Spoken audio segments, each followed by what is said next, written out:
Great. So yeah, amazing. Thanks everyone for coming to the August edition of the UCAN Working Group.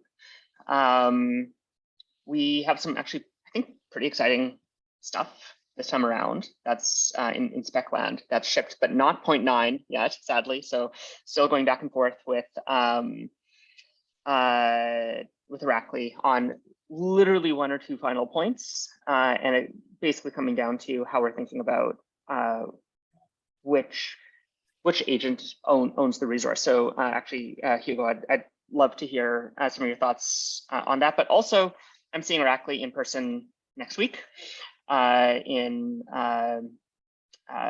Oregon. So at worst, I'll corner him with the spec and just be like, this thing and this thing, like what's going on?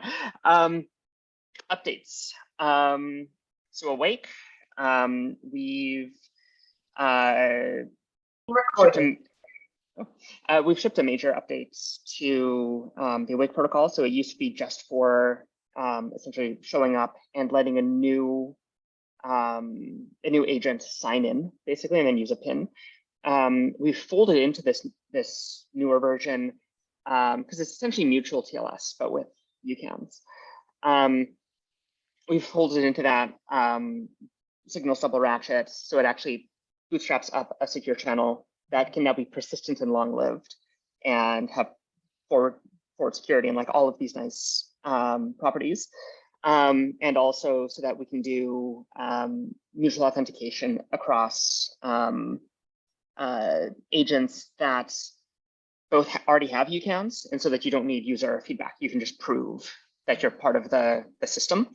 And so at Fission, things that we're thinking about with that is like, we should be able to do messaging with this, but also I should be able to have a cluster of devices that all are able to write into a database or a file system or something like that and prove that they all have write access. And then they can network together and share updates live. And if they want to update, the world with, say updating DNS or something, only one of them needs to make that. So they can have some like local consensus as well. So lots of exciting stuff coming out of that. Part of the impetus for that was Blue Sky went and did their own implementation that was off the existing, like separate from the Fission implementation. They did their own version that was slightly different. So it was just like, let's standardize this. Let's just get it done. So the spec is out. The code isn't written for that yet, but we're hoping to do a Rust implementation relatively soon and then file that to WASM. Bearer headers. This is also collaboration with Blue Sky. And a few others who wanted to break up the proof chain and place those in separate headers. So you could essentially have a table going across in HTTP and having the entry point be a bearer token, like an authorization bearer. So to plug into, at least the first part can plug into existing tooling. That's, other than the name of the field, is apparently exactly what Blue Sky had already done. So that is, that's already really good. And so we can start building some libraries to support this richer version as well. And it includes a few things like, because everything's content addressed, if the receiver has seen one of the UCANs before, they don't have to ever send it again. But that means that sometimes you'll think that they have it, you'll send it, they don't have it. And so the server has to respond with a appropriate error that says, hey, I don't have this thing yet. Then you can send that across. So it is slightly more stateful, but it's not in the core spec, right? It's if you want to implement this thing. IPLD schema, Heracli and the good folks at Daghouse have had this up for a long time, and there's actually a PR on the core spec to add the IPLD schema for this. All we did was break it out into its own repo and change one field in it from bytes to a string. So it's not merged yet. That's another one where I'm going to corner Heracli in Oregon and be like, hey, is this going in? So I'm hoping to get some time to go all over these new repos and specs because I'm so behind on my stuff. It's crazy. I know the feeling. Don't worry about it too much. Yeah, I would love to get some updates on what Daghouse has been thinking about too, because I've been hearing some rumblings about execution model and invocation stuff as well coming out of it. But just really quickly to wrap up this list, sign in with Ethereum. So this is something that we've had on the back burner for a couple of months now, where we need the IPLD schema done before we can hook that in. So this is until passkeys are released. Anyone with a MetaMask wallet or wallet connector or any of these other systems are the widest deployments of consumer public key infrastructure. And so we want to be able to plug into those systems. We were approached by the Sign with Ethereum folks and Cacao about using UCAN to be the wrapper transport for getting things outside of a single browser context. And we have a path forward for that, but it depended on having a locked down IPLD schema. So hopefully we'll be writing that up soon. And that's actually, and then doing a demo. We have at Fission a couple demos that are like in this general direction, but they're not full blown signing with Ethereum stuff. So yeah. And aside from that, so that's the brain dump of what's happening in Specland right now. We had somebody add to the agenda XMPP. Is that anyone on this call? I'm not familiar with the username.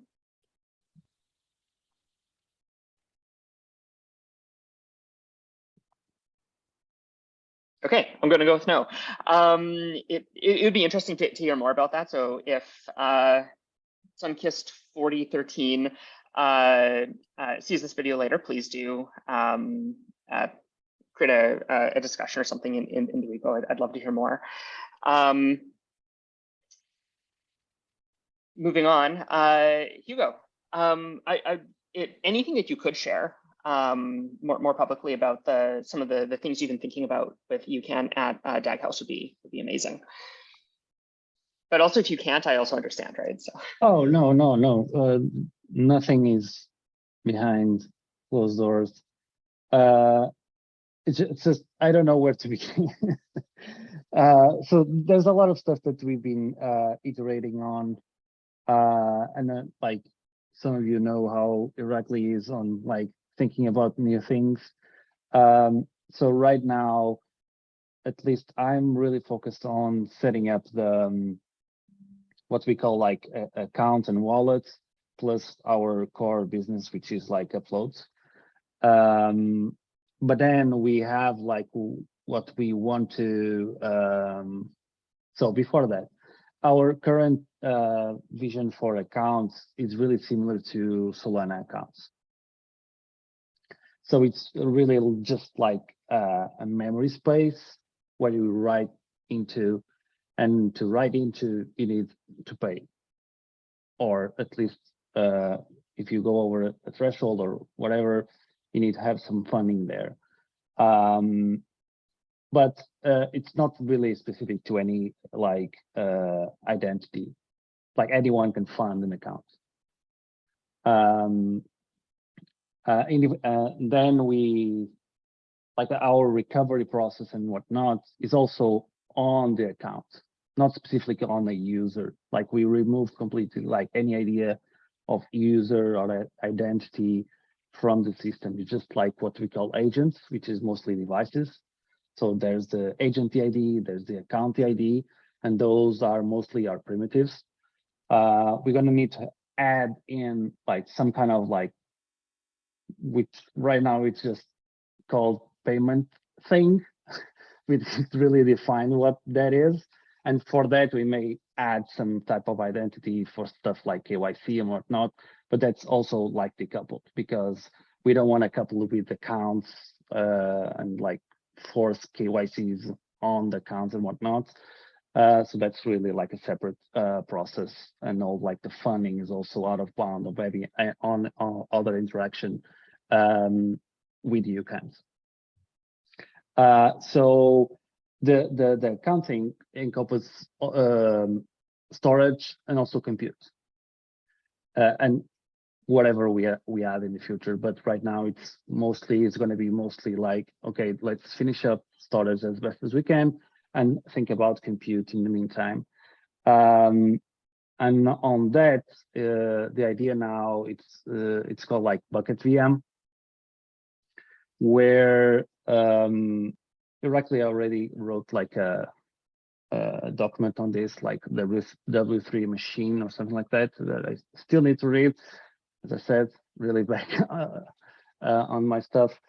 And the idea there is everything is really kind of controlled with UCANs.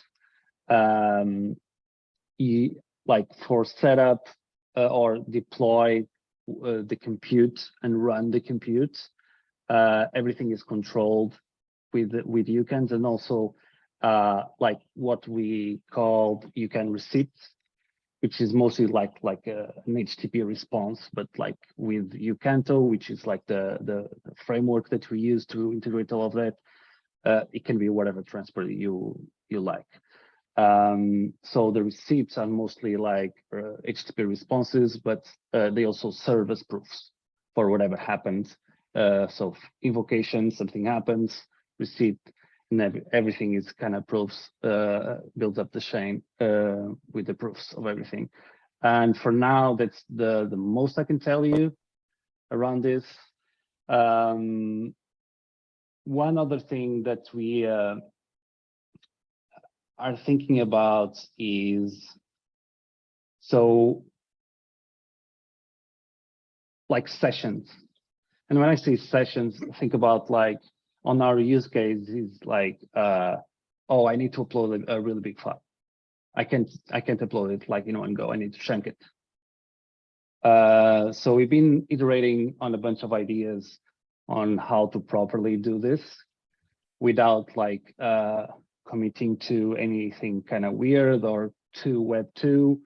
We're still not really sure on how to do this. The only thing that we came up until now is like one of the best things to kind of have the session serve as a session ID is actually a DID.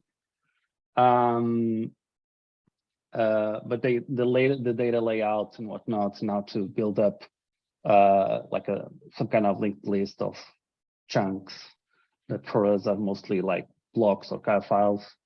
We're still iterating on this, but probably going to use our account concept as the bucket thingy, like the DID, or it's going to be like a session account because they are so like ephemeral. They can be ephemeral or not. So it's like a really easy primitive that we can use for multiple use cases. And that's our state right now. There's probably a lot more to it, but I still need to update myself with all the documents and whatnot. And you're probably going to hear all about this with Michael and Irakli in the UCAN.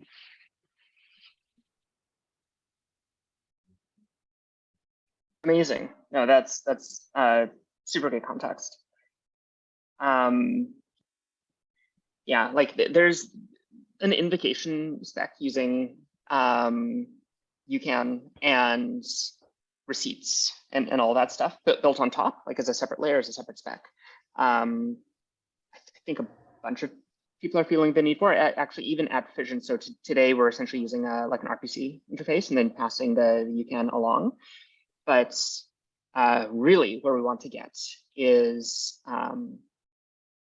have the whole thing controlled. Like the idea, I think it was Daghouse that initially, like early on, said, hey, what if we did this as the interface, because it has essentially all the information you need. Like there's a little bit in there about scheduling, I think, but really opens it up for like, now anybody can run the job if it's something that they can run, or it's a separate thing from I want you to run this now versus here's a delegation, you can run this whenever you feel like, right? So there's like some stuff in there that to tease apart. And this is one of the things that but before we hit record, as we were chatting with Alan on the call, who's been doing this for a while. And I'd love to aside from having dug through all the eWrites stuff and CapTP and all of these pieces, to not reinvent the wheel every time, having seeing what already exists, what's out there, and pulling from that, I think would be really, really helpful. Of course, we can go and do our own research, but sometimes it's nice to have a pointer as well. So I'll follow up with that after, or if we have time near the end of the call, maybe we could get into that as well. So for the stuff at DAG House, are there any like actual blockers for that, or is it more right now your team's exploring what this looks like? My understanding is like pretty early still, right? Yeah, definitely super early. Like even like our W3 access, which is like the thing that kind of holds the accounts and whatnot, or at least has the reference to it. We don't hold any like key pair or anything. Is still in flow. I'm just right now changing from the previous approach to this new approach with accounts, because before was like that weird new DID that we invented, like the IPLD, DID and whatnot. So yeah, it's totally in flow. Yeah, even like the protocol to like the UCAN capability protocol for uploads is still changing. We are exploring with a bunch of stuff, and like there's new ideas coming in, like the bucket VM to kind of go into compute a little later.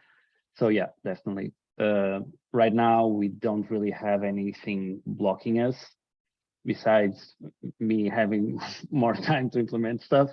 But yeah, a lot of ideas, a lot of discussions around this, and what can we do and how to set up like a proper protocol based on capabilities. That's basically what I think we need to go into now, because we have a lot of documents, we have a lot of like discussions, Slack threads, and I think we need to start writing more specs, or even if it's just an informal spec that is based on the capabilities, and then we describe the capabilities, and by doing that, we describe the protocol. Nice, yeah, totally makes sense. Just a comment. I'll be happy to review that even before you distribute it. If you want to just send me a copy, and then I can review it, because I've got a lot of experience in that area. Perfect. Thank you. So I know I said actually like maybe on the back half of the call, but why not? Let's just do it now. And not to put you too much on the spot, Alan, but are there similar systems that you've seen where it's like we'll do all of the invocation using a capability? I assume so. I know this has been tried before, but if you have any particular pointers that you think where it's been particularly well done to point us at, that would be helpful.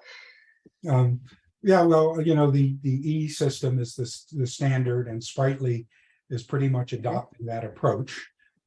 My client utility was quite different. I hadn't heard of any of this stuff until I'd already built it.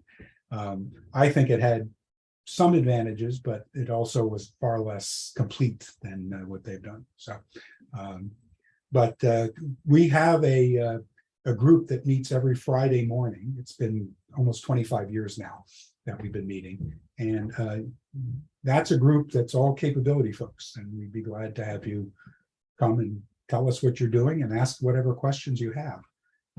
Several people there have implemented CapTP and VATTP, and others have built other kinds of systems. Keycos, with one of the developers of Keycos, is on the call usually. So just let me know, just contact me when you want to present or listen or ask questions. Amazing. That sounds like an amazing group and a fantastic resource. So yeah, I'm sure several people will reach out after this. Awesome, great. From the chat, so moving on. Chris, do you want to expand on your question about reconciliation protocol? Yeah, sorry, this is not asking for something heavyweight, but I was just reading through the spec you guys put together with Blue Sky and thinking to myself as I was reading it, well, it's nice that there's sort of like a call out for what should the server send back in case not all the UCANs are there, but the whole process for going back and forth between the client and the server in that case is going to be rote. So, I mean, I don't have a preconception here, but I'm curious how you guys think about, well, if every client is going to have to deal with this reconciliation, like, is there room for making that easier somehow, or like, what should we do about it? Yeah, totally. So, and you're right that we should probably just write down a standard way of doing this. So transports are a big thing that I've been thinking about the last couple of weeks, right? So part of the project goal is so that it's, and like right from the beginning and right down into like, you know, the encoding format, everything is to make this very adoptable, right? And use common formats that people are familiar with. And that means having an HTTP transport. And making it so that you can just plug it into an existing system and just have it like in JavaScript quotes just work. When you have collaborating, and sorry, this is all relatively rough. This isn't written down in the spec yet, right? But if you have all this information can be public. The only like every UCAN technically could be public and it would be fine. You do leak, you know, correlating information because of DIDs mainly, right? But let's just say that you're in a semi-trusted setup and there's a cluster or even some sort of consortium. So it's like whatever, Subconscious, Vision, Blue Sky, Daghouse, whoever, right? Yeah, we could absolutely pre-share just over good old HTTP. Hey, I've got a new one over here. You can have this one. Or if you don't have one and somebody's requesting with it, you could just send a message because maybe you have persistent WebSockets or something, right? For those that move up into something that's content addressed, and using something like IPFS as a transport, we've already done this. In fact, Fission does this today. Not that I think we still actually pass around everything, but we're capable of resolving proofs over IPFS as well.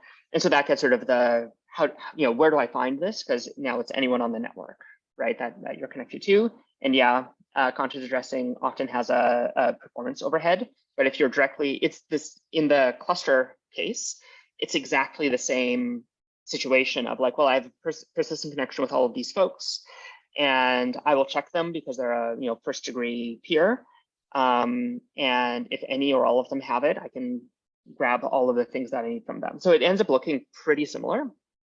This is part of what this is separate from UCAN, but something my co-founder Boris and I proposed a couple of weeks ago was the Content Addressed Alliance, where you can have a bunch of these partners run infrastructure for the community, where, right? Yeah. And then seeding copies of UCANs and stuff is like part of that scope as well. So, but this is the really long way of saying, I think we need at minimum 2 specs. One, this is done totally over HTTP, and or WebSockets or whatever, like standard web technologies, things that work in the browser, and a second one that is like content addressed native. Yeah. So on that, one note, like mention me somewhere on those alliance conversations, because that's really, really interesting. On the content addressing related to UCANs and invocations, whatnot, what we are doing now is that so we on our read side, we rely on Cloudflare workers, and we actually have like a prototype of BitSwap and LibP2P working in the workers. So we have like a caching layer that we call like minibus, which is not much more than a block store. That like the worker KV is the block store. It's like key value, the block is there, the key is the CID. Yeah. And like, because we can actually run BitSwap, we have like 2 lanes there. Either you can like just go over the network, or at least LibP2P BitSwap it, or you can actually just request it through HTTP, because we have like a simple API just to get the put and not much else, either by multi-hash or CID. So yeah, that's how we kind of synchronize from multiple entities on our infrastructure different blocks, and this is mostly for UCANs, but we gonna use it for other stuff. Awesome. That's I hadn't heard about minibus yet, so it's super interesting. Chris. Oh, I think you're muted. Sorry, I'm also really excited about the content addressing lines. I hope we can start organizing that a little more formally soon. But the sort of discussion thread sort of puts an underline under, what was bouncing around in my head around this, because while, once we have this sort of SID native or content addressing native ecosystem, then this question is answered, right? The question is, you just sync SIDs, right? And or sync blocks, and everything's fine. But in HTTP, like, we're kind of in new territory, right? So I know there's some, like with Carmier, there's, that's maybe a shape of something along the lines of what would be helpful. But because we're dealing with information that's sort of kept in headers, and I feel like it's like slightly asymmetrical to how syncing just like blobs of data would work with Carmier. So yeah, it's not very well organized thoughts. It just seems like something that's going to come up. Philip? I haven't read the Carmier spec deeply yet, so maybe my assumptions are wrong. But I think what you could do is you could say that HTTP clients or HTTP servers that support UCAN endpoints will have like an endpoint and a Carmier endpoint for you to post to when you're about to do a UCAN request. And so you post to them your root UCAN SID, and it does the reconciliation very like deduplicating. If the server already has all of the dependencies, it's going to be resolved pretty quickly. And so you do that as a sort of pre-flight before you actually do the request. And then in that could be like an HTTP only kind of way to sync your UCAN that a client wants to sync to a server without having to resend the whole long tail of the UCAN in case there's one. Mm-hmm. Yeah, that's super interesting, actually. I hadn't thought about that like literally at all. But as like when we have Carmier solves some of the content addressing problems just at a different layer that we could then reuse. And like, yeah, you're not going to plug that into it. Somebody's probably not going to hand roll their own Carmier implementation, right? But that's why it's being, well, right now it's being done in Go, but we will have a portable Rust version, right? At some point, the point is to get into browsers, right? So yeah, that's super interesting. Also the pre-flight request, I hadn't even thought about at all. So that's also super interesting. Yeah, actually, I feel like on this call, we're getting a lot of good to-dos. It's good. Amazing. Maybe to add to that, you don't really need Carmier that much for this whole use case. So what like DAG House is doing, right, is they have, as Hugo said, they have like the P2P node on their worker. So they're using BitSwap to sync that. And I think in like 99.9% of the cases, this is going to work perfectly fine. The only problem is that BitSwap is hard to do over HTTP. I think if someone figures out a very easy way to do BitSwap over HTTP, then this is also a solved problem. But like in principle, that's also what our plan was, right? Have BitSwap on our clients and our server.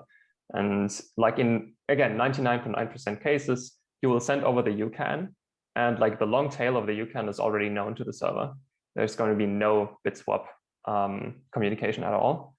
And then like only in very, or in a somewhat small percentage of cases, you'll have a new user come onto your service, and they'll have a long UCAN chain, and you'll need to sync that with BitSwap. And so you're paying like potentially multi-second kind of latency for your very first request when the user has a long UCAN with that service. But yeah, every follow-up request is going to be fast again. And so I think like in many cases, BitSwap is enough, and Chimera, I guess we could run Chimera in BitSwap mode anyway, right? You could take out all of the more complicated Bloom filter deduplication stuff out of Chimera and build like a simpler client that supports only part of the spec. Is that possible, Brooke? So the deduplication stuff is sort of the core point of Chimera, right? So okay, let me just give like a really high level summary for those who haven't seen this spec. So on BitSwap, which is the default transport from libp2p that's in IPFS, you grab one block at a time. And if you have very wide data structures, you'll get that first block. It'll say, here's all the children. And then you know what you need to grab. And if you already have one of those, you don't add that to your list of things to get, right? If you have a very deep structure, you have to go back and forth a bunch of times to be like, give me the next level. Okay, do I have any of those? Do I have the next, oh, these are the ones I'm missing. You go back and forth, right? And you just get killed with latency. And during that time, maybe your peers get disconnected, or like all of these different things can happen. And BitSwap today doesn't work super well, and libp2p doesn't work super well talking to browsers. So after a couple of years of fighting with this, we just said, you know what, let's just have an HTTP version of this that does things in way fewer requests, that isn't perfect, but will do a pretty good job, and that its failure case will look like BitSwap. So it can only do better.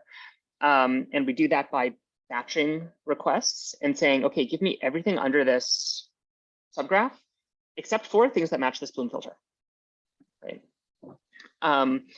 And that has false positives. So you may stop before you have everything that you actually need, carving out the bits that you don't have from this graph.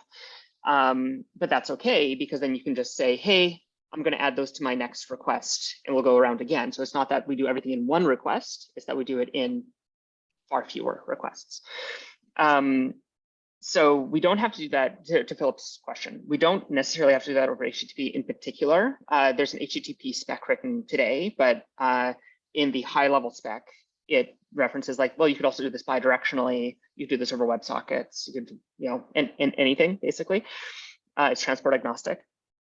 Really, the main point of it is if you're not doing that batching portion of the operation, you're either then in and the deduplication, you either go into the direction that is BitSwap, or into give me the entire data structure every time. And honestly, doing entire data structure every time and compressing it and sending it is what we've been doing with UCAN in production at Fission for a while, ahead of some of these newer specs existing. And it's been completely fine. But there is the concern of like, well, what if you have a chain that is, some hundreds of UCANs long? We've never seen this, right? But like, it could happen. I know it's too big to stick into a header. Well, now we need to have some other way of getting it across the wire, right? And it's totally a solvable problem. And especially with something like the bearer token spec. We could totally do that today, right? Just by breaking it up into segments. But then you're probably doing more work than you strictly need to do. So basically that's like the spectrum is like, I'm going to send you the entire graph every time, or I'm going to send you one block at a time in this deeply nested thing. And Chimera is like, I'm sure that there's other parts in the design space, but that's like, it's right in the middle of the two. Philip? I think one small thing to add to that is it is also like, unlike BitSwap, it's a push protocol. So, or there exists a push protocol, and it's not only a pull protocol, right? It is a no. It's Chimera is bidirectional. You can do it either direction, push or pull. Yeah. Right. I think Chris had the hand up briefly there as well, or maybe I misremember. Okay, whatever. Chris? Sorry, I think my question was answered in the discussion. Okay. Awesome. And I do see the Cacao question in the chat. So we'll get there, I promise. So on just staying in transports for a minute, is there more on this topic? So maybe to summarize, it might be worth us investigating other ways of pushing UCANs around to save on, like, both pre-share them, do ad hoc requests over libpdp for the people that have that enabled, find good ways of doing batching, or use something like CarMirror for batching for especially browsers, unless they have some other, like, they can also connect over HTTP or WebSockets or whatever and push stuff around to it and participate in a cluster, right? Like, there's nothing stopping that. And that it might be interesting to explore solving parts of the context addressing problems at lower layers. Again, for the clients that support those features, right? Which is sometimes a bit of a bar. Philip? I just had another idea. We could add to the header authorization spec. For example, we could make it a standard to always only send the outermost UCAN, and then have a specific return code for this time. Sorry, I'm actually missing something from the UCAN. But assuming that 99% of the cases, the only having the outer layer is going to be enough, that might be super useful already. Yeah, I mean, this all gets into the set reconciliation without prior context stuff, right? So you're always making a guess if you're going to limit what you're going to send. You're making a guess about what the other party has, and that information could be out of date or just wrong, or all of these things. So you're always making a trade-off between bandwidth and latency, really, right? So if I'm in a session and I have some context because I know I've been sending stuff back and forth for the last several sessions, then I know I probably don't need to send things unless, I don't know, maybe their server crashed and they lost the cache or something, and then they can signal, hey, I need the thing again. But yeah, without context, it can be super hard to know. And for a lot of cases, like, part of the idea for the HTTP header spec was people will still be able to make that determination, and it's actually kept outside of the spec entirely, like how you want to handle that. You could send just the top one and then have the server respond, hey, actually, I don't have these. And it might be good to have as part of it. It's something we've been talking about. Actually, we should probably just make a discussion thread for this, is to have like a cookbook for UCAN patterns where people can just add stuff and say, like, here's how I'm using it. This is a good way of using that, right? And then just share things that aren't necessarily like specs, but like best practices as well. And so that might be a really nice place for that. And any thoughts about that, Philip? Yeah, it sounds good. Yeah, I was just thinking that, for example, you could, or in my head, the problem was like with this kind of design where you're doing the pre-flight request, you're kind of doing 2 requests every time. And you could just save on that by just assuming that every invocation of a UCAN is implicitly kind of a CarMirror push. And so, like, if there is follow-up needed, like some kind of reconciliation of UCANs needed, then you just respond with the first message from the CarMirror protocol directly from the request with a specific status code that says, we need to reconcile before you can run this request. Yeah, totally. Yeah, I guess the other barrier to entry there is car files at all, right? Like, a lot of Web 2 servers who want to get adoption over there. So essentially, like, some of the Fission use cases that were pretty, leaning pretty heavily into IPFS, but also, Blue Sky, where they wanted just to work with anyone's server. They're probably actually, are they doing stuff with cars? They may be, and then they can just make it into the tooling. So yeah, we'll see. Actually, that might be a good follow-up to check with Daniel, who I think is actually at the DWeb camp with a bunch of other people that like, where are the following people? I bet they're all at DWeb camp right now. So.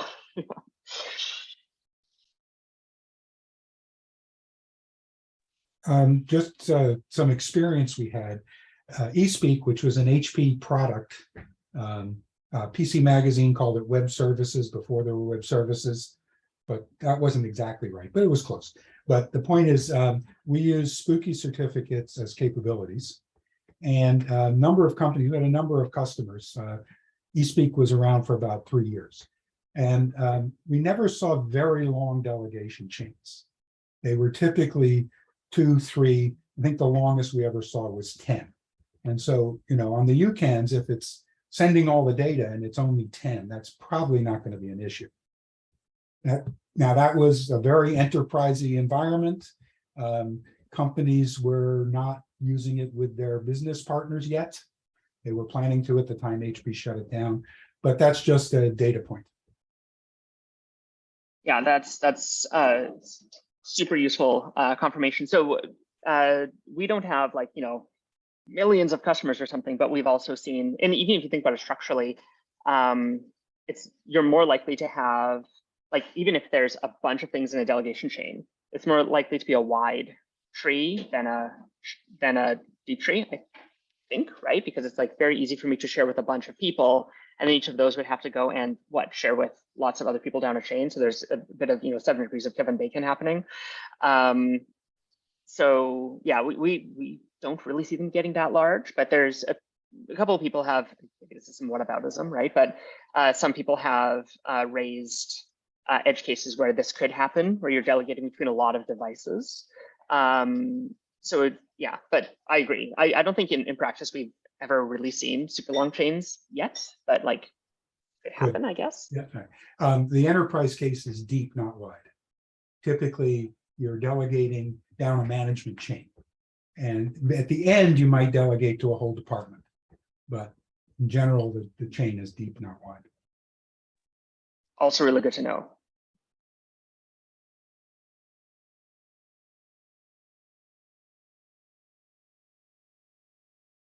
Awesome. Anything else on this topic? And one other point was that some of our customers would actually cache them.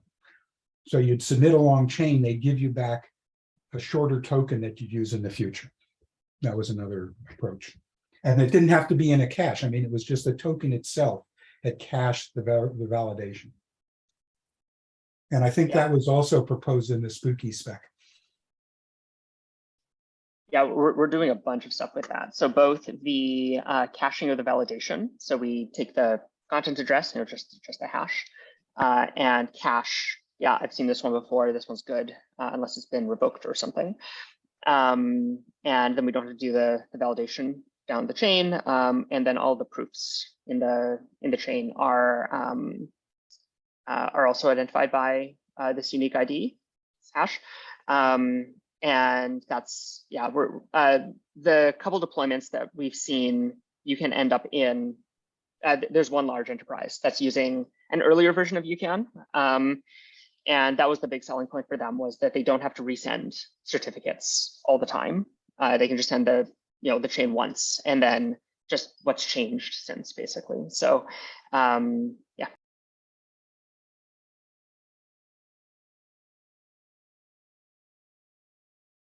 Question from the chat, if car mirror is in the IPFS thing YouTube list from Reykjavik a couple weeks ago. Yeah, it's in there, and we can post a link after the call as well.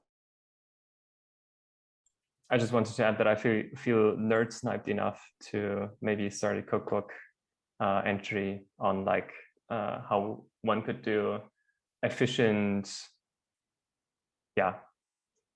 UCAN requests without having to send the whole UCAN every time. Amazing.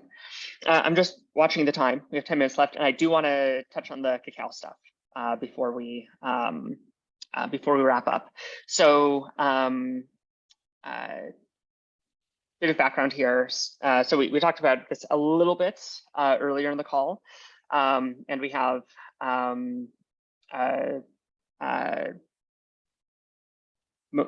sorry, I actually don't know how to pronounce your name. Mohsin from 3box. Mohsin, yeah, from 3box just joined as well, and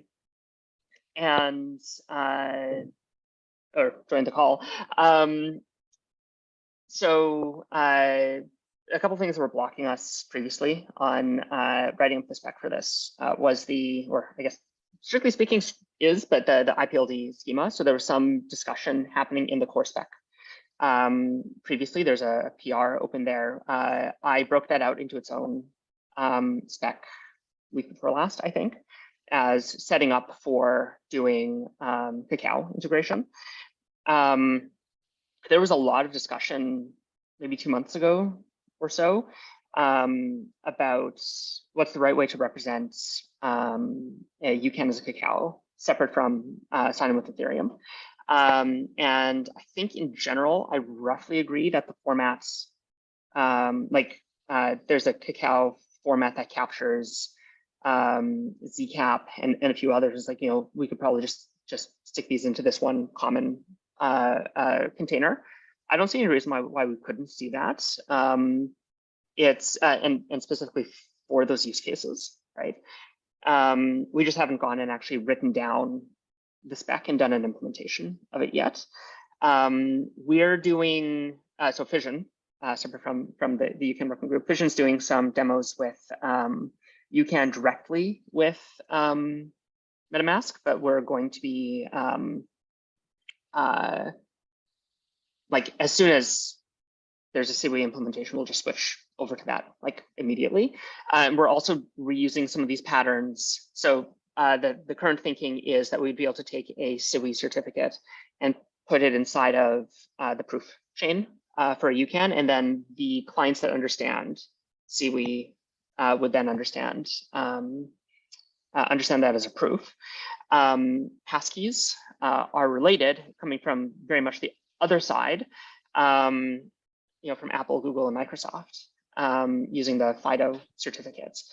And we haven't done a deep dive on this yet, but I would be surprised if we couldn't use the same, exactly the same pattern there, and then do passkeys with Cacao, potentially too.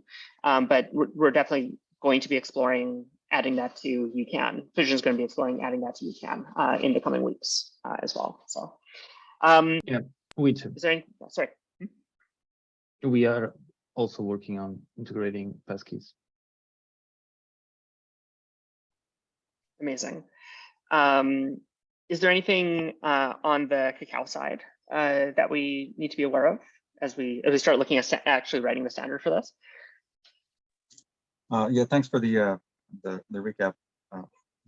Not at the moment, but if there is, I'll make sure you get that information. Thank you. Awesome. So I just put a question in the chat. Is there any, does GNAP interact with this at all?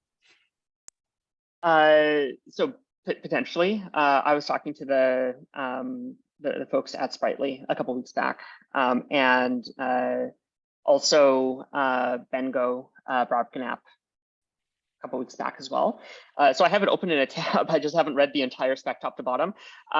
It sounds reasonable from my high level read. I don't see why we wouldn't be able to use it. We've been doing some, at least my understanding of the scope of GNAP-like things, using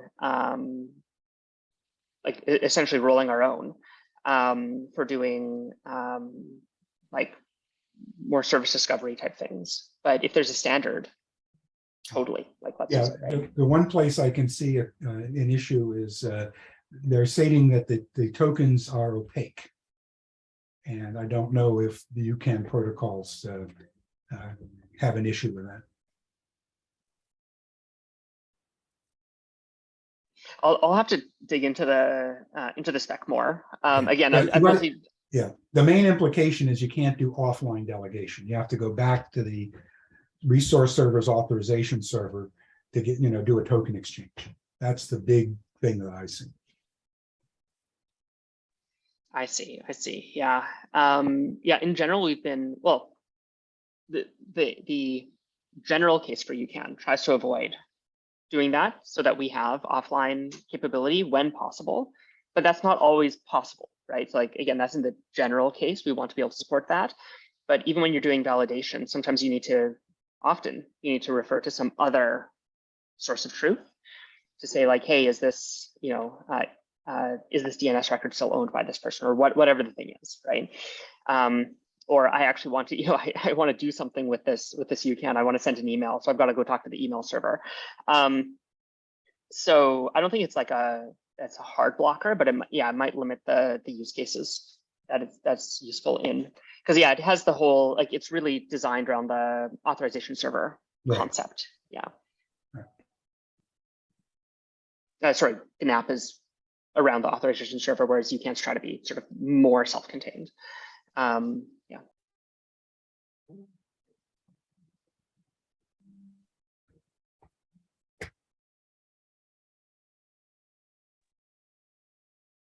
Awesome. So just I had a long discussion with Justin on the GNAP about the opaque versus non-opaque, and you might be able, if this is an important thing for UCAN, you might swing the debate the other way. So it might be something you want to discuss with them. In our discussion, giving up the local delegation, local delegation was considered a nice feature in our use cases, not a necessary feature. But UCAN may feel that it's a necessary feature, and that could influence the spec, the GNAP spec, before it gets finalized, which is coming soon. Okay, really good to know.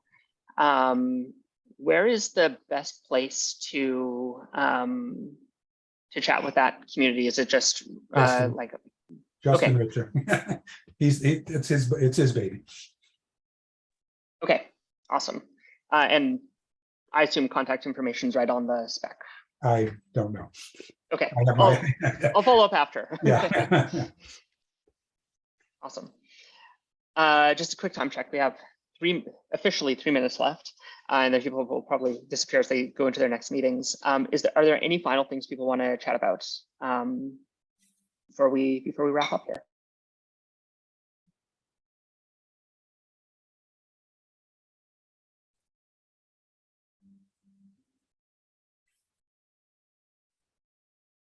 Awesome, thanks, Chris. All right, great. Well, in that case, I will give you all 2.5 minutes back at the end of the call. I'm going to stop recording now.